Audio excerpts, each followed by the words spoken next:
I'm so excited to chat about this topic today because I think it is a key part that so many nonprofit marketers have no idea how to navigate and are seriously missing in figuring out the effectiveness of their marketing efforts. We're going to be talking about how to actually measure if your nonprofit marketing is having an impact. Marketing feels a whole lot harder when you have no idea whether it is actually working or not. You post on Instagram, crickets. You send an email, a few opens, but no donations. You tweak your website and you wonder if anyone has even noticed. And then the doubt creeps in. Is this even worth it? Are we just wasting our time? And how do you answer to your seniors, the executive director, whoever it might be, that what you're doing is actually making a difference? But here's the thing, if you're not tracking the right stuff, it's very difficult to understand whether what you're doing is actually making a difference. But once you do, you'll be able to make way better decisions, save so much time, and finally start to see your marketing build real momentum.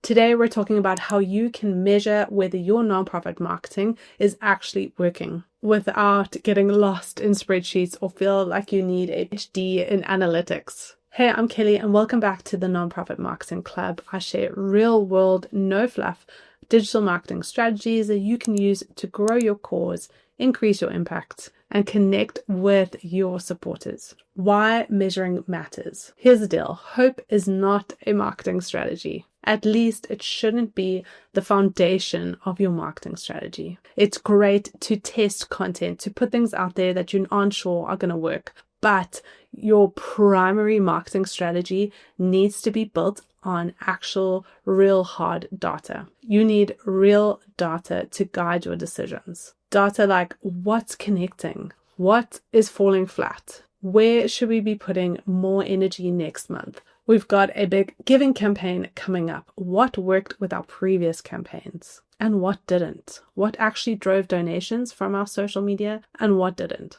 Without measurement, you are just guessing. And guessing is only going to leave you so exhausted. Here are 3 signs that your marketing measurement is broken. The first sign is that you're only tracking vanity metrics. What do I mean by that? Followers, likes, views. They feel good, yes, but they don't actually tell you if you're moving people towards action. The second sign is that you don't know your baseline. If you don't know what your normal numbers are, how will you know if something is actually working really well or simply just working better? And the third sign is that you're not checking regularly. You're not monitoring your analytics regularly. Measurement should definitely not be a once a year thing. No judgment if that is you right now, but quick monthly check-ins is where it's at. They help you stay agile and improve and move faster. So, Kelly, what do I actually track? Tell me, just tell me. Here is a super simple breakdown. If your goal is to build awareness, I want you to track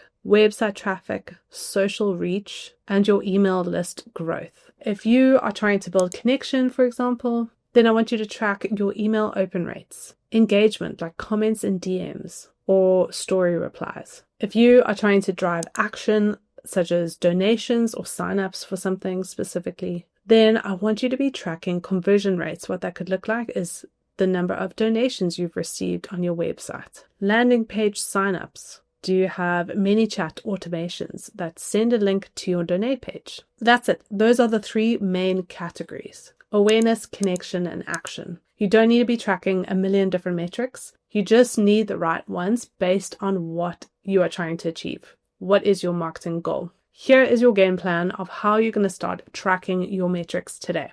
The first thing I want you to do is to pick 3 to 5 core metrics per platform that you want to track. These need to be based on your goals. Now, I'm not talking tracking 50, only 3 to 5. The second thing that I want you to do is create a super simple spreadsheet where you can start tracking those core metrics. The third thing that I want you to do is to set a monthly reminder to review your metrics. And then the fourth thing, last but not least, I want you to celebrate your wins and to tweak what is not working. Don't just measure your metrics for metrics' sake, but actually spend time analyzing them, figuring out what's working, what's not, what can be tweaked, what can be improved, and what are you doing really well that can be repeated. That's it. Super simple. If you're tired of throwing spaghetti at the wall and you want a clear plan to build, grow, and track your marketing efforts, then I've got a great resource for you, the Nonprofit Marketing Strategy Kit. It'll walk you through creating your nonprofit's marketing strategy, as well as planning out your annual, quarterly, and monthly content, figuring out your core marketing tasks, as well as tracking and analyzing your marketing efforts.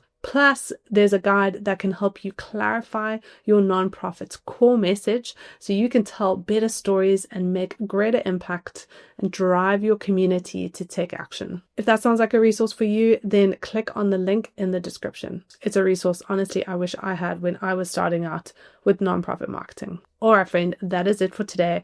I hope this has been helpful in demystifying metrics and analytics. And I'd love to hear from you if you enjoyed this episode. Give it a like, leave me a comment, and I will see you in the next one.